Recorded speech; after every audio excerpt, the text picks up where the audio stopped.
Rural health organisation के director साहब देवेंद्र कुमार मंडल जी को, जो पूर्णिया की धरती पे एक हेल्थ ट्रेनिंग कार्यक्रम को रखे हैं।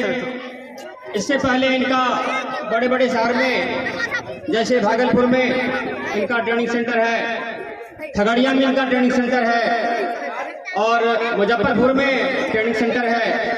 इसके बाद आपका ये पूर्णिया शहर में भी ट्रेनिंग सेंटर इन्होंने दिया है। रूरल हेल्थ ऑर्गेनाइजेशन मतलब हुआ ग्रामीण स्वास्थ्य संगठन, ग्रामीण क्षेत्र के नवयुवक को, युवा को स्वास्थ्य के क्षेत्र में जोड़ना। विगत 2 वर्षों से हम लोग कोरोना का मार झेल रहे हैं। पता चला वेंटिलेशन नहीं है, ऑक्सीजन नहीं है, स्वास्थ्य कर्मी अवेलेबल नहीं है। पेशेंट जो रोगी थे वो रोड पे उनका इलाज हो रहा है या फिर बिना इलाज का स्वर्गवास हो गए। बहुत सारे संख्या में गंगा नदी में, जमुना नदी में लाश को फेंक दिया गया, इसलिए उनको स्वास्थ्य लाभ नहीं हो पाया। जहां तक हो पाया ग्रामीण इलाके के डॉक्टर लोगों ने उन लोगों का स्वास्थ्य चेकअप किया, हद तक इन लोगों ने स्वास्थ्य लाभ दिया और जो शेष बचे उनका बड़े बड़े महानगरों में, बड़े बड़े शहरों में, बड़े बड़े हॉस्पिटलों में हुआ। लेकिन जितना बेड थे वो कम पड़ गए और जितना स्वास्थ्य कर्मी था वो भी कम पड़ गया। इसी बिंदु पर, इसी को टारगेट करते हुए, इसी को मद्देनजर रखते हुए भारत सरकार ने एनजीओ को अपना स्वास्थ्य कर्मी ट्रेंड करके एरिया में लाने का भार लिए हुए हैं। उन्हीं कड़ी में हमारे माननीय देवेंद्र कुमार मंडल जी, इनका स्वास्थ्य संगठन चल रहा है। आप लोग इनके मुखारबिंद से स्वास्थ्य संगठन के बारे में विशेष जानकारी प्राप्त करेंगे। आइए, अगल बगल में जो भी बुजुर्ग लोग दूर से ही श्रवण कर रहे हैं, निवेदन करते हैं कि आप लोग भी मंजिल सर के दरवाजे पर पधारें और इसका लाभ लें। भारत माता की जय। अब सर से सुनिए। बहुत बहुत धन्यवाद डॉक्टर साहब, और धन्यवाद सबसे पहले हम देना चाहेंगे इस कोचिंग संस्थान के निदेशक मंजीत कुमार सर का। एक जोरदार ताली से उनका स्वागत करेंगे हम लोग, जिन्होंने इतनी अच्छी व्यवस्थाएं यहाँ पर की है। और स्पेशल धन्यवाद डॉक्टर कृष्ण मोहन जी का, जिन्होंने मुझे यहाँ पर इनवाइट करा। तो डॉक्टर साहब के लिए एक जोरदार ताली होनी चाहिए। चूँकि आप तमाम लोगों के लिए मेरा चेहरा नया है तो परिचय देना फर्स्ट बनता है कि हम किनको सुन रहे हैं। मैं देवेंद्र मंडल, ग्रामीण स्वास्थ्य संगठन पूर्णिया का निदेशक। आज आप सबों के बीच मुझे 2 बात कहने का मौका मिला है। जैसा कि कार्यक्रम के दौरान आपने सुना कि मंजीत सर के मुंह से और डॉक्टर साहब के जुबान से कि सर ग्रामीण स्वास्थ्य संगठन पूर्णिया के बारे में 2 लाइन कहेंगे। मुझे पता नहीं था कि मुझे ग्रामीण स्वास्थ्य संगठन के बारे में यहाँ कहना पड़ेगा। मुझे ऐसा मालूम था कि आज जो 73वां गणतंत्र दिवस है, इस दिवस के ऊपर हमको 2 लाइन बोलनी है। तो सर लोगों का ऐसा विचार है, तो मैं उस बात पे भी आऊँगा कि हमारी जो संस्था है ग्रामीण स्वास्थ्य संगठन, ये क्या करती है, कैसे करती है। ग्रामीण स्वास्थ्य संगठन पूर्णिया कैसे समाज के लिए लाभदायक है, इस पर बात हम बाद में करेंगे। लेकिन मैं आज बहुत उत्साहित हूँ इस बात के लिए क्योंकि आज का जो दिन है ये पूरे देशवासियों के लिए, पूरे भारत में जितने भी लोग हैं जो यहाँ से ताल्लुकात रखते हैं, चाहे वो देश के, दुनिया के किसी भी कोने में होंगे, तो वो आज के दिन के लिए बहुत गौरवान्वित होंगे क्योंकि आज का जो दिन है हमारा ये राष्ट्रीय पर्व है। राष्ट्रीय पर्व देश में जैसा मुझे जानकारी है 3 दिन मनाया जाता है। आप सभी लोग यहाँ पर विद्यार्थी हैं बैठे हुए, मैं आप सबसे अनुरोध करूंगा कि आप सभी लोग थोड़ा देर शांति से रहेंगे, क्योंकि जिंदगी में आपको गप करने का मौका, बातचीत करने का मौका आपके पास बहुत होगा, लेकिन अच्छे लोगों को सुनना मौका कम मिलता है। जितने भी यहाँ पर बच्चे बैठे हैं, हमारी बहनें बैठी हुई हैं, हमारे भाई लोग बैठे हुए हैं, हमारे बीच बुजुर्ग लोग भी बैठे हुए हैं, तो जो भी बात मैं आपको बताऊंगा अभी मेरे जीवन का अनुभव है, जो मैंने सीखा है, जो मैंने समाज में देखा है। भारत के अलग अलग राज्यों में लाखों स्टूडेंट्स, आप लोग यहाँ पर हम समझते हैं 150 लोग होंगे। मेरे लाइफ का अनुभव है कि मैं आमने सामने लगभग 2 लाख लोगों से मिला हूँगा, और भीड़ मिला करके अगर देखा जाए 10 लाख लोगों से अभी तक रूबरू हो चुके होंगे इस छोटे से उम्र में। तो 3 दिन जो है राष्ट्र पर्व के रूप में मनाया जाता है। 26 जनवरी स्वतंत्रता जो दिवस है उनको हम लोग राष्ट्र पर्व के रूप में मनाते हैं। आज का जो 15 अगस्त जो स्वतंत्रता दिवस है उस दिन हम लोग राष्ट्र पर्व के रूप में मनाते हैं, और आज का जो 26 जनवरी जिसको हम लोग गणतंत्र दिवस के रूप में जानते हैं, इसको हम लोग राष्ट्र पर्व के रूप में मनाते हैं। और जो महात्मा गांधी जी का जो जन्मदिन होता है, हमारे राष्ट्रपिता नेशनल फादर महात्मा गांधी, उनका जो जन्मदिन जयंती हम लोग मनाते हैं 2 अक्टूबर, उसको हम लोग राष्ट्र पर्व के रूप में मनाते हैं। ये 3 दिन होता है।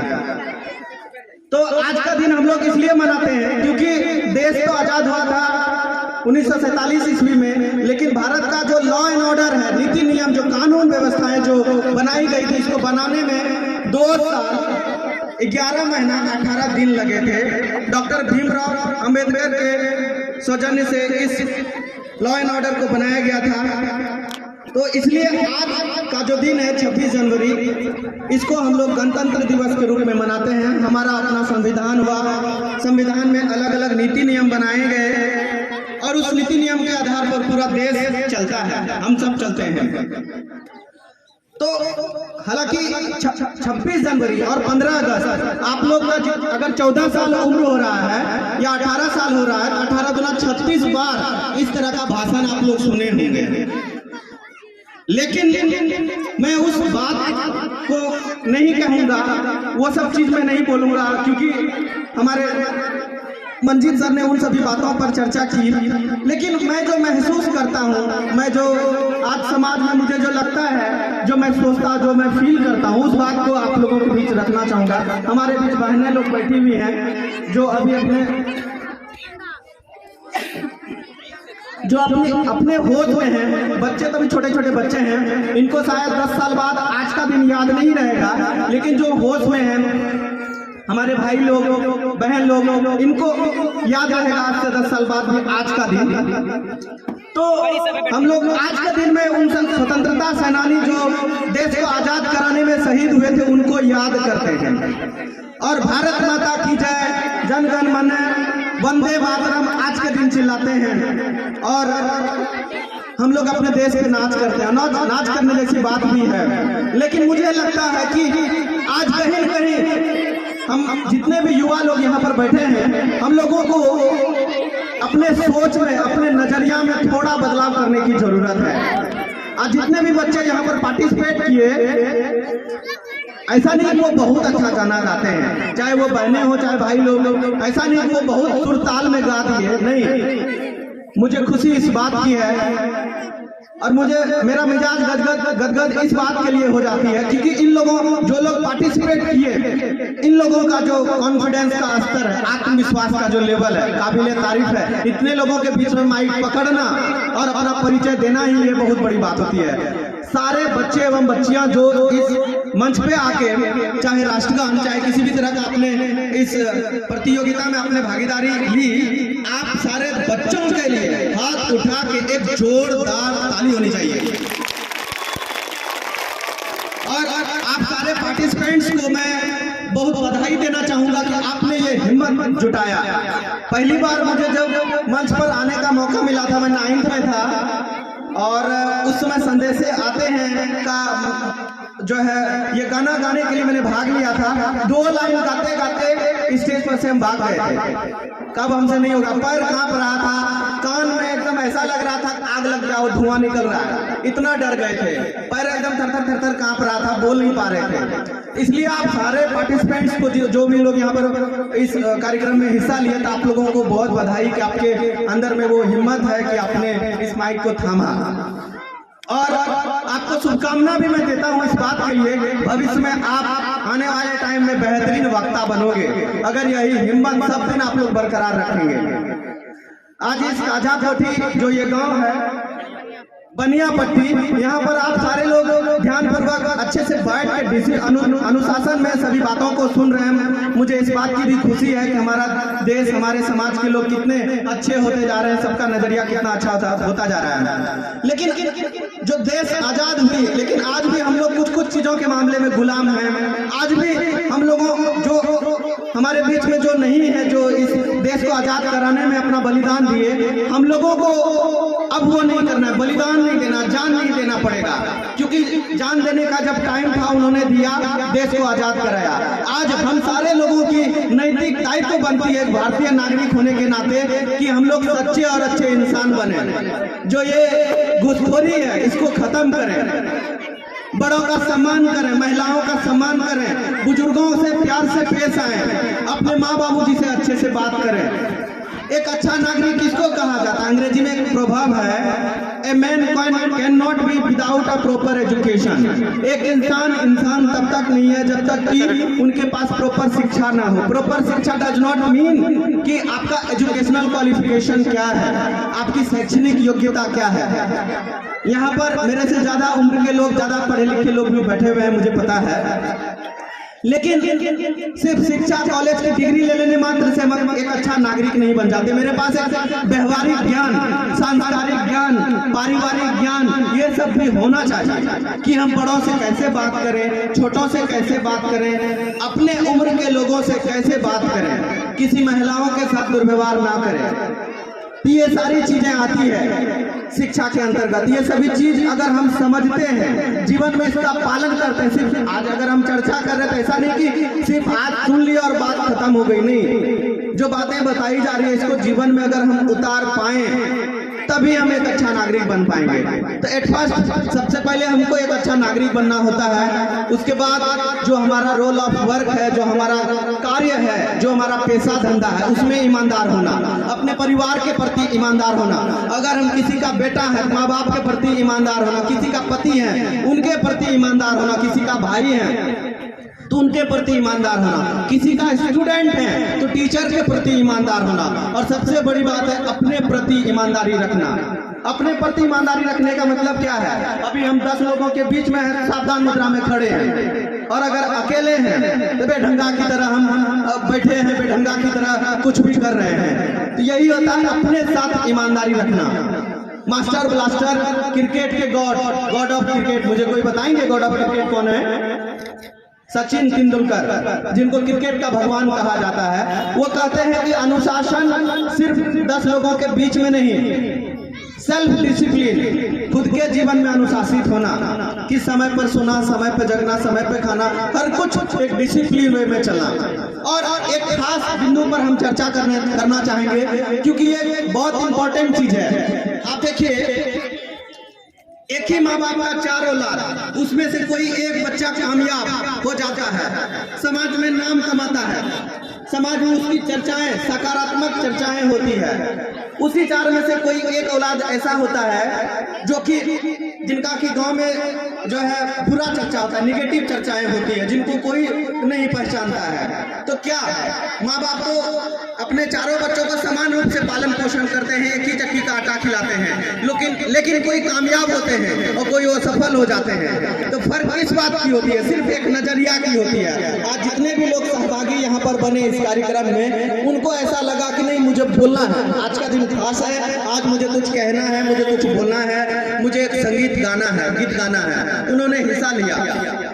और कुछ लोग क्या सोचे, नहीं क्या पता हम आधे में गाना भूल गए तो लोग हंस दिया तो हमारा तो आवाज़ें सही नहीं थे। तो ये चीज हमारे दिमाग में चला, इसलिए हम लोग क्या किए, मन में बाराती जब आता है, एक एग्जांपल ले रहे हैं, बाराती जब आती है गांव में तो कुछ लोग सोचता है कोई तो धक्का दे दो यार, मेरा भी मन कर रहा नाचने का, लेकिन वो धक्का देने के इंतजार में खड़ा रहता है कि यार कोई धक्का दो, कोई धक्का दे भी दिया, तू जो है अपने आप को नहीं हमको नहीं आता है, हमको नहीं आता है। भाई तुमको नाचना है तो जाओ घुसो और जी भर के नाच लो, क्या फर्क पड़ता है तुमको स्टेप आता है या नहीं आता है, शर्माना किस बात का।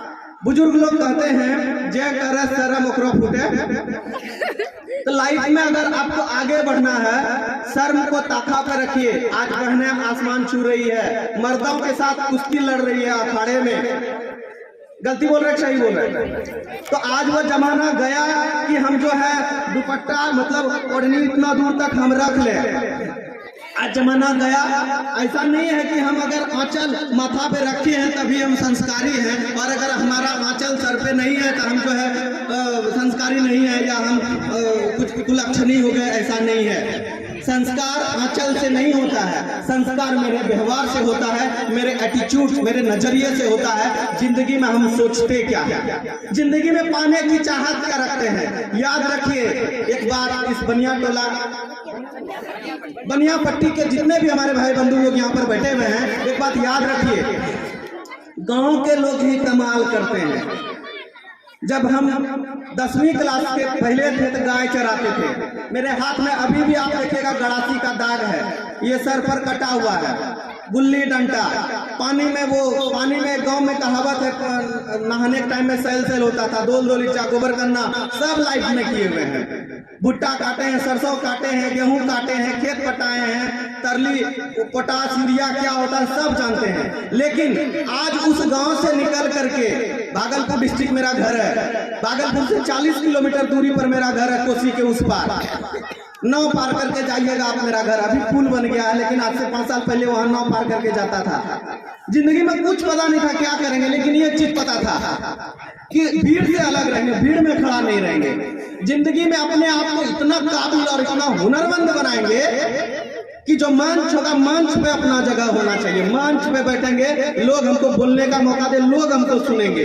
यही सोच लेके गांव से बाहर निकले थे।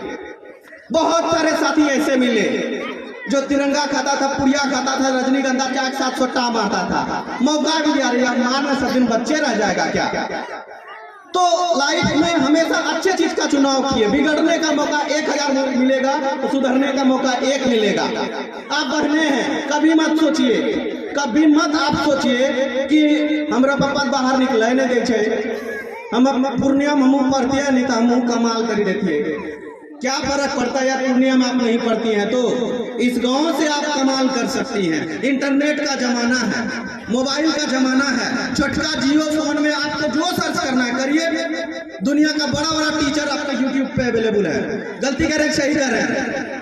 कहता है मंजिलें दिल की इरादे आजमाती है, मंजिलें दिल की इरादे आजमाती है, ख्वाब के पर्दे निगाहों से हटाती है। हौसला मत हारो मुसाफिर, क्योंकि ठोकरें ही इंसान को चलना सिखाती है। तो आप कभी मत सोचो कि आपके पास संसाधन नहीं है। हमरो पास हमरो बाबू मास्टर रहते नहीं, हम बड़का लोग बनी जाती। हमारे पास भी पैसा रहता ना, हम भी जो है ये कर देते वो कर देते। कोई फर्क नहीं पड़ता है कि आपके बाबूजी कितना अमीर और कितना गरीब हैं। आपका घर किस चीज का है, आप झोपड़ी में रह करके इंडिया लेवल पे नाम कमा सकते हैं। आपके कलेजे में अरमान होना चाहिए, आप खुले आंखों में सपना देखिए।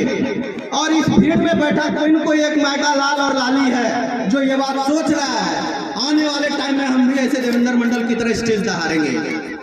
जब भी हम किसी व्यक्ति को सुनते थे मंच पे बोलते हुए, मेरे अंदर आग लगती थी। हम भी सोचते थे कब मेरा दिन आएगा कि हम भी बिना डरे अपने बातों को बुलंदी के साथ रख पाएंगे। आज ऊपर वाली की बहुत बड़ी कृपा है, थैंक्स टू गॉड, कि आज हम थोड़ा बहुत अपने आप को इस लायक बना पाए हैं कि आज आप 200 की संख्या में लोग हमको बड़े इज्जत के साथ यहाँ पर बुलाया और सम्मान पूर्वक मेरी बातों को सुन रहे हैं।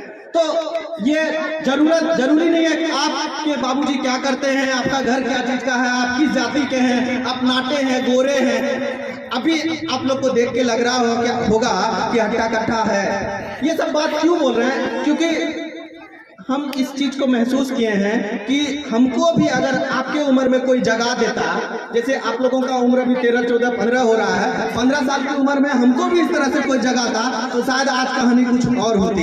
इसीलिए मुझे लगता है कि अगर इस गांव में कुछ बोलने का मुझे मौका मिला है, इन बिंदुओं पर चर्चा कर ले जो हमारे इस भाई बहनों के लिए जरूरी है। कोई नहीं जानता है इस भीड़ में कौन बैठा हुआ है। हो सकता है आने वाले टाइम का प्रधानमंत्री इस भीड़ में बैठा हुआ है, आने वाले टाइम की राष्ट्रपति गांव में बैठा हुआ है। कोई नहीं जानता है कि आगे क्या होगा। आप जानते हैं कि आपको क्या करना है। इसलिए जिंदगी में एक चीज याद रखिए, एक सपना होना चाहिए, एक लक्ष्य कि आपके लाइफ का गोल क्या होगा, आप क्या करोगे लाइफ में। एक लक्ष्य होना बहुत जरूरी है और उस लक्ष्य का पूरे पागलपन के साथ, बिना ये परवाह किए कि आपके बाबूजी क्या करते हैं, आपका रंग रूप क्या है। हम थोड़ा सा टॉपिक से भटक गए थे, हम बता ये रहे थे, कभी देख के आपको लग रहा होगा खट्टा खट्टा ताजा है, एकदम फिट आदमी है, लेकिन जब 10वां में थे इतना छोटा थे, लोग आपको नट्टा नट्टा बोलता था। और सही बात बताते हैं, नट्टा नट्टा बोलता था, एकदम सुखा टाइप का हड्डी दिखता था पूरा शरीर का। आपका कर काठी बिल्कुल मायने नहीं रखता, रंग रूप में बिल्कुल मायने नहीं रखता है। आपका सिर्फ एक चीज मायने रखता है, आप सोचते क्या हैं। 24 घंटा आप सोचते क्या हैं। जब आप रास्ते से चलते हैं, आप जो देख रहे हैं, किसी भी चीज को अगर देख रहे हैं तो देखते वक्त आपके मन में विचार क्या आ रहा है। एक लड़की को जब हम देखते हैं तो मेरे मन, किसी के मन में ये आता है, क्या आइटम है यार, मस्त है। और एक वही उसी जगह पर कोई दूसरा लड़का उसको बहन की नजरिया से देखेगा। तो ये विचारों का फर्क है कि हम विचार क्या सोचते हैं। तो यहाँ पर यही विचार सबसे बड़ा चीज है। हम लोगों को विचार हमेशा सकारात्मक रखना है, पॉजिटिव सोचना है। कभी कभी आप किसी एग्जाम में फेल हो जाते हैं तो आपको लगता है कि जिंदगी तो अब खत्म, अब गया। कोई जो है 2 दिन खाना नहीं खाता है, कोई सुसाइड कर लेता है, कोई कुछ कर लेता है। कोई एक परीक्षा में फेल हो जाने से ये साबित नहीं होता है कि आप जिंदगी में निकम्मा है, नकारा है, आप लाइफ में कुछ नहीं कर सकते हैं। ये नहीं मायने रखता है। आप परीक्षा में फेल हुए हैं, आप जिंदगी में फेल नहीं हुए हैं। लाखों ऐसे एग्जाम्पल हैं जो मैट्रिक फेल है लेकिन दुनिया भर में नाम कमाए। सचिन तेंदुलकर मैट्रिक पास नहीं है। दुनिया का सबसे महंगा कप्तान महेंद्र सिंह धोनी इंटर पास नहीं है, लेकिन झारखंड रांची का सबसे रईस आदमी है। झारखंड में सबसे ज्यादा इनकम टैक्स देने वाला आदमी महेंद्र सिंह धोनी है। तो पढ़ाई, एजुकेशनल क्वालिफिकेशन आपका मायने नहीं भी रखता है, आपका एटीट्यूड मायने रखता है कि आपका पागलपन किस चीज में, आप चाहते क्या है, आपको बनना क्या है। लोग अगर मेरा कोई गांव का 4 गो बड़ा सीनियर दोस्त लोग अगर आर्ट्स साइंस ले लिया, हम कौन की ले भरे, हम साइंस से ले भरे, आप भी साइंस ले लेते हैं बिना परवाह किए कि आपका जुनून हो सकता है कि हिस्ट्री पढ़ने में है, भूगोल पढ़ने में है। आपका जो दिमाग का क्रिएटिविटी है, आपका जो दिमाग है वो हो सकता है हिंदी भाषा को लिखने में हो सकता है। तो आप साइंस क्यों ले रहे हैं? आप हिंदी को चुनिए। आर्ट्स में पढ़ने वाला विद्यार्थी कमजोर और साइंस में पढ़ने वाला लाट साहब होता है, ऐसा नहीं है। सभी विषय का अपनी गुणवत्ता है, सभी की अपनी ताकत है। इसलिए आप कभी ये फर्क नहीं करेंगे कि हम साइंस से लेंगे, हम आर्ट्स से लेंगे, हम कॉमर्स नहीं लेंगे। आप अपने टीचर्स के साथ बैठ करके मीटिंग करिए, अपनी मम्मी पापा को बैठा के, ये अपने गुरुजन के साथ, टीचर्स के साथ, मास्टर साहब के साथ चर्चा कर लीजिए। सर हमारा ये सब्जेक्ट अच्छा है तो हम क्या करें? सर हमको क्रिकेट में मन लगता है तो आप क्रिकेट के लिए दिमाग लड़ाइए। किसी को अगर डांस में शौक है तो आप डांस करिए। आप ये मत सोचिए कि हम तो गांव में रहते हैं तो हमको डांस कौन सिखाएगा, कौन सिखाएगा? कर लो दुनिया मुट्ठी में। आपको जब भोजपुरी गाना सुनना रहता है कैसे बोलते हैं? भोजपुरी गाना। गूगल का जो ऑडियो वाला है उसको याद निकाल के बोल देते भोजपुरी गाना। आपको मन होता है सीरियल देखने का, ससुराल गेंदा फूल, आप बोलते हैं ससुराल गेंदा फूल सिमर का, वो निकल जाता है। आपको देखना रहता है वो बच्चा वाला कोई चीज तो आप वो डालते हैं। यही फर्क है। आपके पास मोबाइल है लेकिन उस मोबाइल में आप डालते क्या है, सर्च क्या करते हैं, ये चीज तय करेगा आप जीवन में कितना कामयाब होंगे। आप इस मोबाइल का इस्तेमाल कैसे करते हैं ये तय कर देगा आप लाइफ में कितना दूर तक जाओगे। इसलिए my dear friends, brothers and sisters, एक चीज जरूर इस देवेंद्र मंडल का याद रखिएगा, जिंदगी में इतना कामयाब जरूर बनिएगा आपके माँ बाप को आपके पैदा करने पे नाज हो। एक समय की बात है जब हमको जो मेरे पापा बोलते थे तुम एकदम नालायक आदमी हो। 3 भाई 1 बहन, तीनों बेटा में सबसे खराब बेटा हम ही थे। आज मेरा छोटा भाई यहाँ पर बैठा हुआ है, राजहंस, ये राजहंस है, मेरा छोटा भाई है। हमसे पहले इसका जॉब हुआ, हमसे ज्यादा कमाता था, बड़े भैया भी कमाते थे, हम ही एक छोटा लायक थे। लेकिन आज उसी माँ बाबू जी को हम पे गर्व होता है। ये नहीं कहते कि इस पे गर्व नहीं है, इस पे भी गर्व है। आज कहीं न कहीं हम परिवार में अपना जो कद है वो थोड़ा सा ऊपर कर पाए। एक वक्त था जब भूखे भी सोए हैं, चूड़ा चीनी जो है मिला के खा जाते थे, चूड़ा गुड़ सत्तू पी करके एक सप्ताह बिताए हैं। सच्ची बात बता रहे हैं आप लोगों के बीच में। लेकिन कभी ये नहीं सोचे कि हम दिल्ली भाग जाएंगे, हम पंजाब चल जाएंगे। इतना दिक्कत हमको बोलता था, कतिल हाय हाय करे छे कंबाई कुमार छके इतना हाय हाय करी कहाँ जे भाई, ऐसे बोलता था मेरा साथी लोग। इतना मुकाबला का है और पैसा कमाने के लिए। लेकिन हम हर जगह पर देखते थे कि पैसे की उपयोगिता क्या है। पैसा नहीं है तो पति पत्नी में झगड़ा, भाई बहन में झगड़ा, माँ बाप में झगड़ा, आज सास बहू में झगड़ा किस चीज के लिए हो जाता है। एगो जिभियाक हो गया तो उसके लिए झगड़ा हो जाता है, मार पछाड़ हो जाता है। अगर उसी जगह पर पैसा घर में अगर उपयुक्त आएगा तो सास भी सोचेगी दूर क्या है, एगो जिभियन खोया जाने दो, खरीद लेंगे, छोड़ो पिंकी रहने दो, जाने दो, दूसरा जिभियाक खोना फिर ला लेंगे। 1 किलो तेल अगर 1 सप्ताह चलना था, 1 महीना अगर 1 सप्ताह में खत्म हो गया, उसके लिए सास जो है पुतहू को जो है देना शुरू कर देती है। बातों का लड़ाई, वो बात का लड़ाई कब हाथापाई में बदल जाता है कोई ठिकाना नहीं है। ये सब बात क्यों कह रहे हैं? इसलिए कह रहे हैं लाइफ में कामयाब होना बहुत जरूरी है। आपके पॉकेट में, आपके अकाउंट में इतना पैसा होना चाहिए कि आपकी माँ, आप अगर एक बेटा है या बेटी है, आप मम्मी पापा से बोलो I love my mom dad, क्या लव मॉम और डैड। आप मम्मी से अगर प्यार करते हैं, आपकी मम्मी का इलाज नहीं हो पा रहा महीना दिन से और आप बोलते हैं कि आई लव माय मॉम, ये बोलने से लव यू नहीं होता है। आपके पॉकेट में पैसा होना चाहिए। पूर्णिया का one of the best hospital में अपनी माँ को ले जाके इलाज कराइए। गलती कर रहे हैं, सही कर रहे हैं। हम आई लव माय सिस्टर, क्या सिस्टर से आप लव करते हैं? रक्षाबंधन, जिंदगी का 17-18 रक्षाबंधन बीत गया, आप अपनी बहन को एगो बढ़िया सा उनको ड्रेस नहीं दे पा रहे, सैंडल नहीं दे पा रहे। हम भाई लोगों से एक चीज कहना है यार, कब तक आप यूं ही, गाँव में एक कहावत है कि बेटा भेल सियान दुख भेल वीरान। बेटा सियाना तो हुआ लेकिन दुख कहाँ वीरान हुआ। बेटा उम्र के साथ जैसे जैसे बड़ा होता है, बाबूजी का पॉकेट और खाली करते जाता है। बेटा जब छोटा था रिलैक्सो चप्पल और इंग्लिश पैंट में खुश हो जाता था। बेटा आज बड़ा हो गया, उनको डेनिम का जैकेट चाहिए, रिलैक्सो का चप्पल चाहिए, पवेलियन का जीन्स चाहिए। तो कहाँ से बाबूजी देंगे? बाबूजी की कमाई नहीं है। हम जितने भी युवा लोग यहाँ पर बैठे हैं, लाइफ में ऐसी शिक्षा आप लीजिए, इस तरह का एजुकेशन लीजिए जो जिंदगी में आपको 2 पैसा कमाने के काबिल बनाए। जरूरी नहीं है कि आप ISC करो, BSc करो, ICOM करो, BCom करो, MCom करो, कॉलेज की डिग्री लो। आज सरकार कहती है कि अगर आपको रोजगार चाहिए, जॉब अगर आपको चाहिए, काम अगर चाहिए, अगर 2 पैसा आपको कमाना है तो रोजगारों परक शिक्षा लेनी पड़ेगी। रोजगारों लोग देखिए बात कहाँ से शुरू किए थे, बात करते करते हम लोग रोजगार पर आ गए हैं। तो रोजगार पर बाद में आएंगे।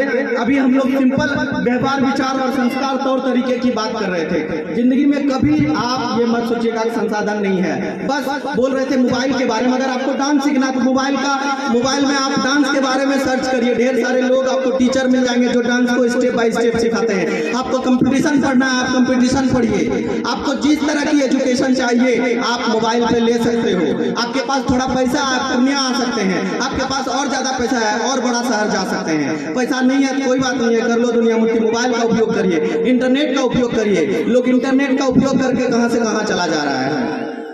तो ये सब बातों को हम यहीं पर कंप्लीट करते हैं। फाइनली अब हम आते हैं जिस बात के लिए हमको हमारे डायरेक्टर सर जो यहाँ के हैं, मंजिल सर, जो अनुरोध किए कि सर आप ग्रामीण स्वास्थ्य संगठन के बारे में बताइए। डॉक्टर साहब भी बोले ग्रामीण स्वास्थ्य संगठन के बारे में बताइए। थोड़ा सा ध्यान दिया जाए इस बात पे कि ग्रामीण स्वास्थ्य संगठन क्या है। ग्रामीण स्वास्थ्य संगठन एक बहुत बड़ी ऑर्गेनाइजेशन है जो पूरे पैन इंडिया काम करती है, पूरे भारतवर्ष में काम करती है। हमारा पूरे देश भर में कई सारे ट्रेनिंग सेंटर्स हैं। हमारी संस्था बेसिकली 3 चीजों के ऊपर काम करती है। पहला, गांव-गांव में निःशुल्क स्वास्थ्य सेवा, जिसको हेल्थ चेकअप कैंप कहते हैं। कैंप के दौरान हम लोग मरीजों का, गरीब और असहाय जो छोटे तबके के लोग हैं, जो गरीब लोग हैं, जो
युवा डज नॉट मीन कि खाली बॉयज एंड गर्ल्स ऑल्सो, दोनों मिला दीजिए। जितने भी शिक्षित बेरोजगार लोग हैं जो आईएससी, बीएससी, आईकॉम, बीकॉम तरह तरह की कॉलेज की डिग्री लेकर के जो बेरोजगार हैं, उनको हमारी संस्था मेडिकल लाइन का विभिन्न प्रकार का डिप्लोमा कोर्स कराती है, जैसे nursing assistant, dental technology, animal health worker, physiotherapy, कई सारे अलग अलग तरह के कोर्स हैं। अब ये कोर्स कोई भी विद्यार्थी क्यों करेगा? मान के चलिए यहाँ पर हमारी आंटी जी बैठी हुई हैं। आंटी जी, आपका क्या नाम है? सुमित्रा देवी। सुमित्रा देवी आंटी जी यहाँ पर मौजूद हैं। आपके कितने बच्चे बच्चियां हैं? 4 हैं। तो सबसे बड़ा वाला क्या करता है? बिजली मिस्त्री। दूसरा वाला खेती गृहस्थी। तीसरा वाला मंजीत सर है मास्टर। एक जोरदार ताली होना चाहिए माता जी के लिए। तो माता जी हैं, मंजीत सर की माता श्री हैं। मान के चलिए कि माता जी का कोई एक बेटा है जो आईएससी किया है, बीएससी भी फर्स्ट क्लास कर लिया, लेकिन आज जॉब कहाँ है? लोग आज आईएससी, बीएससी, आईकॉम, बीकॉम, शुक्रिया,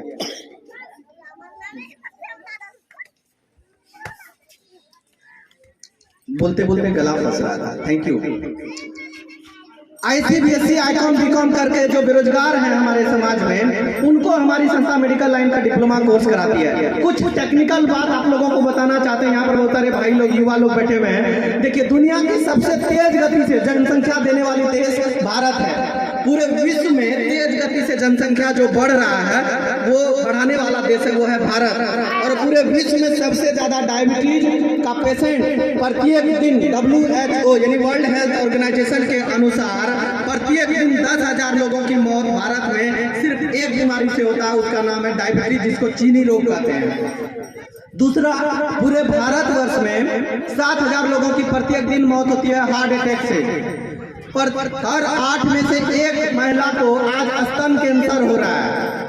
तो पूरे दुनिया में सबसे ज्यादा ऑस्टियोपोरोसिस जो बीमारी है, ऑस्टियोपोरोसिस जो हड्डी से संबंधित होता है, पूरे देश में सबसे ज्यादा महिलाओं में होती है और वो भारत में हो रही है। ऑस्टियोपोरोसिस में क्या होता है? आपका हड्डी कमजोर हो जाता है, आपके बॉडी में कैल्शियम की कमी होती है। जब हमारी माताएं एवं बहनें डिलीवरी के दौरान गुजरती है, मान के चलिए 2 बच्चे उन्होंने जन्म दिया, उस जन्म के दौरान उनके बॉडी से ब्लड बहुत सारा निकलता है और उनके शरीर में कैल्शियम की कमी होती है, जिस वजह से उनका हड्डी अपने आप टूटने लगता है। आप पलंग पे सोए, पंखा तेज चला, पंखा के हवा से भी आपका हड्डी टूट सकता है। इतना खतरनाक बीमारी है ऑस्टियोपोरोसिस।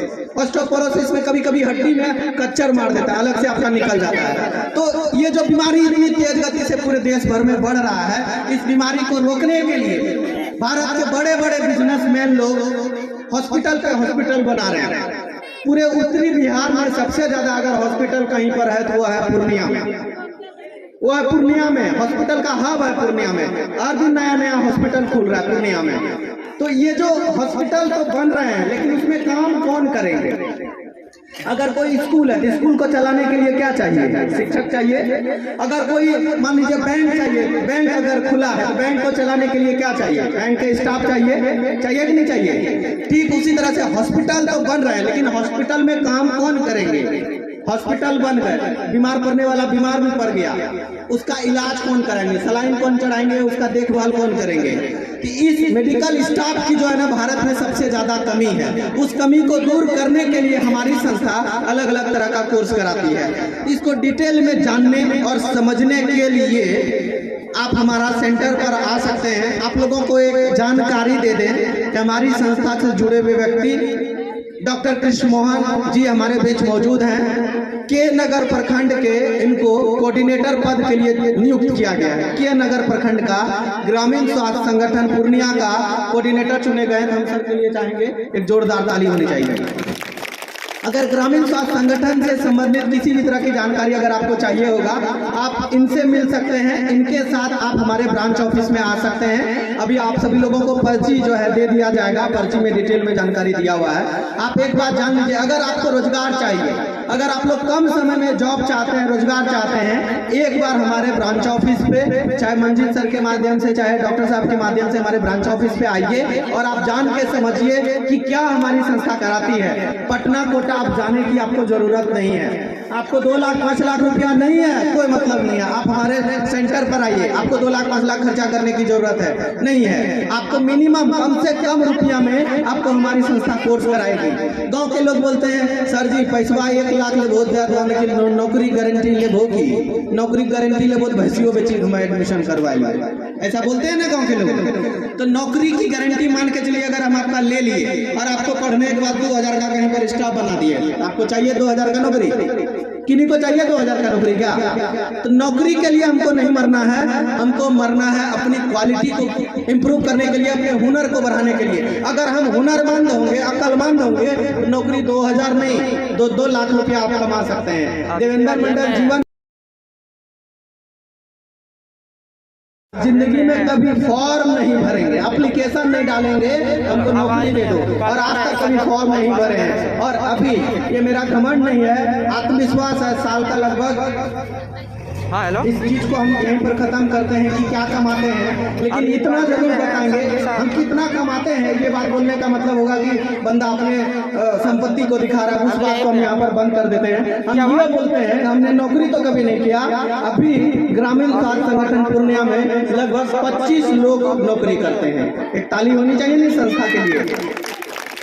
25 लोग ग्रामीण स्वास्थ्य संगठन में ऐसे हैं जो जॉब कर रहे हैं। लगभग 150 स्टूडेंट हैं जो ग्रामीण स्वास्थ्य संगठन में मेडिकल का अलग अलग तरह का कोर्स कर रहे हैं। कोई एनिमल का पढ़ाई कर रहे हैं, कोई डेंटल का पढ़ाई कर रहे हैं, कोई लैब का पढ़ाई कर रहे हैं। तो आप लोगों में से किसी को अगर किसी भी तरह की कोई भी जानकारी, पढ़ाई से संबंधित किसी भी तरह का अगर मदद का जरूरत होगा, जिनको लगेगा कि मेरे पास पैसा नहीं है या किसी भी तरह का कोई मदद चाहिए होगा, एक बार हमारे सेंटर पर आइएगा। हमसे जो बन पड़ेगा हम आप लोगों को मदद करेंगे, हमेशा आप लोगों को आगे बढ़ाने के लिए प्रयास करेंगे। तो बातें तो कहने को बहुत सारी है, लेकिन सारे बच्चे लोग हम समझते हैं सुबह से भूखे बैठे हुए हैं। ज़्यादा समय नहीं लेते हुए आप सभी लोग ध्यानपूर्वक मेरी बातों को डिसिप्लिन में बैठ करके सुने। जितने भी बड़े बुजुर्ग हैं आप सबको हम हाथ जोड़ कर प्रणाम करते हैं, और जितने भी भाई लोग हैं उनको मेरा प्यार, छोटे लोगों को मेरा आशीर्वाद। आशीर्वाद तो नहीं कहेंगे, आपके लिए मेरा दुआ रहेगा। हम भगवान से प्रार्थना करेंगे आप मेरे से भी अच्छा इंसान बनिए, मेरे से भी ज़्यादा जीवन में कमाइए, मेरे से भी अच्छा वक्ता बनिए। और इसी बात के साथ हम अपनी बातों को यहाँ पर समाप्त करते हैं। भविष्य में फिर कभी आपके बीच आने का मौका मिलेगा, हम गदगद होते हुए आपके बीच आएंगे। और हमारे बीच असर है तो बाकी का बात सर ठीक, बहुत अच्छा। आप लोग के बीच इम्पोर्टेंट बात को रखे। अब 2 शब्द हमारे पिताजी आप लोग के बीच रखेंगे। भाइयों, ये तो गीली कपड़ा है, हम कपड़ा को गा करके सूखा बताते हैं। जितना ही उदाहरण बताया, गाना आवे या न आवे गाना चाहिए, काम आवे या न आवे प्रयास करना चाहिए, समझ रहे हैं। जो भाग्यशाली होते हैं वो सबसे परमात्मा नीचे जन्म देते हैं उनको, और जो अभागा होते हैं वो डायरेक्ट बिल्डिंग पर जाकर के जन्म लेते हैं, समझ रहे हैं। 18 मुकदमा जिस दिन लड़ते थे, आप ग्रामीण आपको कह रहे हैं, हमारे उम्रदार को आदमी जो है, हमारे पिता को 1 कट्ठा जमीन नहीं था, हमने मुकदमा लड़ा, साहस किया, बड़े बड़े धाकर भैंसा से लड़ा, 4 बेटा को पढ़ाया, 4 बेटा को पोसा, अभी 4 बेटा के घर में जमीन घर बनाने के लिए बना दिया। ये हमारा जोड़ आदमी यही मिले। जितना दुख दे वो जानिए ईश्वर का पुत्र वही है, और जिनको दुख नहीं दे जानिए परमात्मा उनसे दूर है, समझ रहे हैं। प्रयास कीजिए। गांधी जी 3 इंसान को बेचने के लिए गए थे। एक इंसान का दाम रखा था 1500, 100, 1000, एक ठो 500। तो कहाँ ने कहा कि गांधी जी एक ही ऐसा है, दाम ऐसे क्यों है? बोले कि 1 नंबर में जो है 1500, अगर 100 गिनती करवा देते हैं तो 100 वो सेटिंग हो जाता है। आप 1000 वाला जो है उसको गिनती देते हैं तो आप हाफ हो जाता है। और तीसरा जो है दोनों एक खुला हुआ है, इधर से दिया उधर निकल गया। एक बेचारे को बोलते बोलते गला लग गया। इसमें हम महसूस करते हैं इनका फसल 10 ठो गाछ बना के नहीं, पूरे खेत हम बीज डाल दिए, अंकुर फोटो नहीं आवे तो मेरा तो परिश्रम दूर चला गया। लेकिन हम विशेष नहीं कहेंगे, हम इनका वचन पर बहुत खुश हैं। परमात्मा कहे हैं कि 84 लाख जोनी के बाद में मनुष्य में आता है, और मनुष्य जो चीज पर इच्छा दे देगा परमात्मा पूरा करता है। लेकिन आप इतना बच्चा मोबाइल पर ध्यान दिया तो मोबाइल चलाना जाना, समझ रहे हैं? जो इंग्लिश पढ़ना चाहता है इंग्लिश पढ़ लिया, और जो हम खाली भैंस चराएंगे कुत्तिए खेलेंगे तो जाओ नदी किनारे में भैंस मोलो कुत्ती खेलो। तो मनुष्य ऐसा परमात्मा बनाया है कि जो चाहिएगा वो आपको मिल जाएगा। वो परमात्मा बहुत पिता दयालु है। आप सोचिए दिल से, क्या राम लक्ष्मण सीता वनवास गए थे और जो चीज का जरूरत पड़ता था अंदर में परमात्मा वहां उनको पूरी करते थे।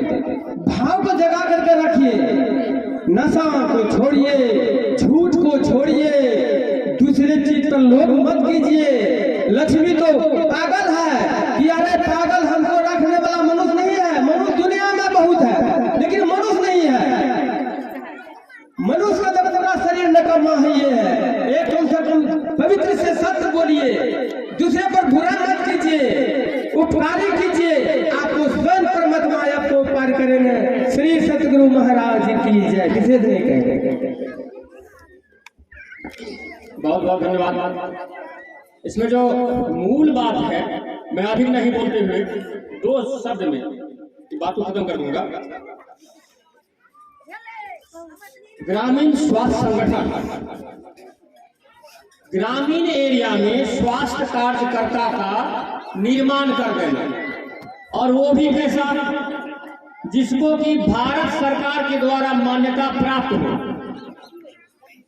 आप लोगों ने सुना होगा कि पूर्णिया के कई डॉक्टर को पूर्णिया के CS साहब के द्वारा एक अभियान चला था जो गैर लाइसेंसी था, उनको अरेस्ट करके जेल में बंद कर दिया।